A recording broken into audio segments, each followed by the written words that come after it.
Plus de 2 millions de réfugiés et de déplacés qui fuient les conflits, dont 500 000 enfants. Le Kurdistan irakien accueille sur son territoire des populations traumatisées par la guerre. Dans les camps de réfugiés, l'isolement et l'inactivité s'ajoutent aux nombreux traumatismes. Pour favoriser la résilience et resocialiser ces peuples déracinés, la Fondation France Liberté lance pour 3 ans un projet d'éducation et de formation au sein même de ces camps.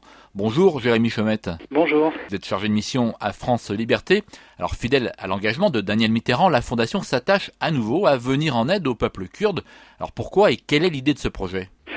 Alors, l'idée principale, c'est d'amener une valeur ajoutée, quelque chose qui manque en fait dans les camps de déplacés et réfugiés du Kurdistan irakien. Donc la Fondation ayant eu l'occasion d'être présente sur place depuis plusieurs années avec son partenaire la Fédération Léo Lagrange et de mener des actions de jeunesse en direction de la jeunesse kurde, nous avons pu observer que dans ces camps de déplacés et de réfugiés, les enfants avaient souvent accès à un peu d'éducation, généralement 3 heures par jour, et ensuite avaient peu accès à des activités constructives. C'est-à-dire que souvent il y avait d'autres ONG qui étaient actives dans ces camps-là, qui proposaient des activités récréatives, ce qui est important, mais ces activités récréatives, selon nous, ne permettaient pas aux enfants d'accéder à une forme d'épanouissement et finalement de résilience, c'est-à-dire de reprendre vie, d'aller de l'avant et de laisser un peu leur traumatisme derrière eux. Alors le but premier, c'est vraiment d'extraire ces enfants de leur traumatisme pour les amener vers autre chose de plus pacifique. Exactement.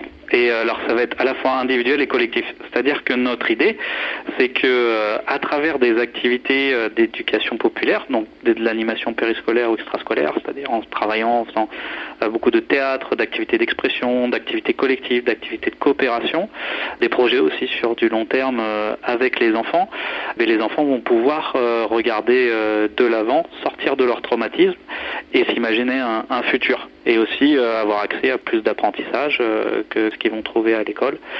Voilà, ça c'est le but premier. Et il y a un deuxième but à ces actions, c'est la reconstruction, en tout cas la préparation de la reconstruction de la paix, puisqu'on a quand même face à nous des enfants qui sont souvent traumatisés, mais des enfants aussi qui ont subi la guerre et qui reproduisent par moment les actes de guerre de leurs parents ou de ce qu'ils ont pu voir. Donc on essaie de travailler avec les enfants des actions non violentes et plus pacifiques, et notamment entre les différentes communautés, puisqu'à l'intérieur d'un camp de déplacés, vous pouvez parfois avoir différentes communautés qui ont eu l'occasion malheureusement de se battre par le passé les unes aux autres. Alors ce sont des activités de formation pédagogique et culturelle. Le programme va se dérouler sur 3 ans.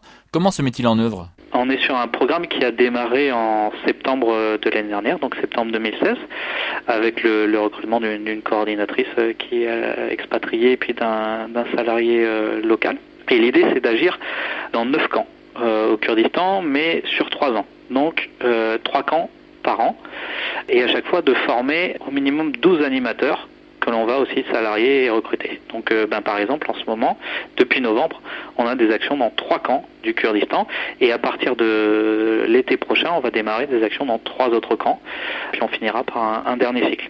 Donc on va former ces animateurs, et en même temps, pour être dans une idée d'échange et d'apport de connaissances, mais aussi pour que les compétences restent sur place, on va chercher à développer un parcours de formation de formateurs. Donc là, on va être en direction des jeunes Kurdes, et ce qu'on va faire avec eux, on va les former à devenir formateurs. Et ensuite, ce seront eux qui mettront en place progressivement les formations en direction des animateurs de ces camps de déplacés et de réfugiés, mais aussi d'animateurs du Kurdistan, pour que derrière, il reste une trace, et puis surtout qu'on puisse avoir, après cette crise, des gens qui reviennent dans leur pays ou dans leur région d'origine, et qui puissent continuer à développer des activités d'éducation populaire. Et ça va toucher combien d'enfants ? Alors, sur 3 ans, notre cible est plutôt de l'ordre de 5 à 6 000 enfants, mais on se rend compte finalement que nos chiffres étaient un petit peu manquaient peut-être d'ambition, puisque là déjà, on a déjà touché plus de 1500 enfants en l'espace de 5 mois, donc on va plutôt être de l'ordre de 10 000 enfants sur 3 ans, directement touchés, c'est-à-dire qu'ils vont participer de manière régulière à nos activités. Alors on l'a dit, France Liberté ne travaille pas seul sur ce programme. Quels sont les partenaires pour sa mise en œuvre ? Et puis surtout, est-ce que le gouvernement kurde est partie prenante ? Exactement. Alors en France, on va travailler de manière très étroite avec la Fédération Léo Lagrange, puisqu'ils ont des compétences sur la formation et l'animation péri-extrascolaire. Mais ce qui est vraiment important pour nous, c'est de travailler au maximum avec, alors à la fois avec le gouvernement et avec les ONG locales. Donc c'est pour ça que tout le programme a été co-construit avec le ministère de la Jeunesse et de la Culture du gouvernement régional kurde, avec qui nous avons une convention de partenariat depuis plusieurs années, et avec qui notamment on va aussi permettre de faire reconnaître ces formations d'animateurs et de formateurs.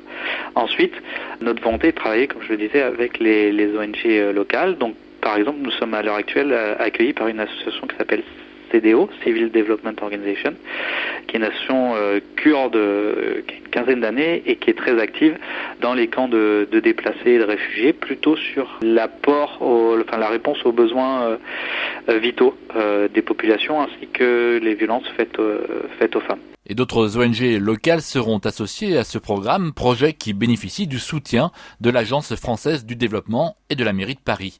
Tous les détails sur ce programme d'éducation et de formation au Kurdistan irakien sont à retrouver sur le site de France Liberté, france-liberté.org. Merci Jérémy Chomette. Merci beaucoup. Monde solidaire à retrouver sur fréquence-terre.com. Philippe Bourri, Fréquence Terre.